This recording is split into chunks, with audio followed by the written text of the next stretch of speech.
हमारे पास एक आइडेंटिटी है जिसको हम कहते हैं कि जो ग्रेटर या लेस देन वाला साइन है ये इन्वर्ट हो जाता है।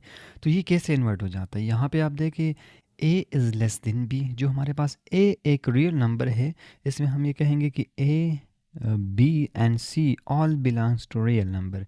ये सारे हमारे पास रियल नंबर है। लेकिन जब हमारे पास गिवन ये है कि a is less than b, then a c is greater than c b. जब हम उसके साथ सी मल्टीप्लाई करते हैं और सी हमारे पास लेस देन ज़ीरो हो, तो हमारे पास आता है कि ए सी बड़ा हो जाता है। यहाँ पे ए आप देखें ये हमारे पास लेस है, लेकिन यहाँ पे बड़ा हो जाता है सी बी से, और साइन चेंज हो जाता है। जो जो जो सिंबल है, ग्रेटर वाली सिंबल, ये चेंज हो जाता है। अब ये कैसे चेंज हो जाता है?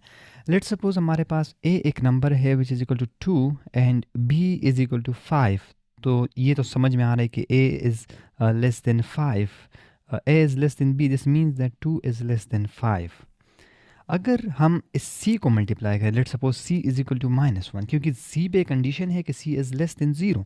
अगर c लेस देन 0 है तो जब दोनों साइड में मल्टीप्लाई करते हैं a c and b c, ए सी, अगर ए हमारे पास पहले था 2 और इसके साथ हमने -1 मल्टीप्लाई कर दिया, लेस देन बी हमारे पास है 5, सी हमारे पास है -1, साइन हो जाएगा -2 लेस देन -5।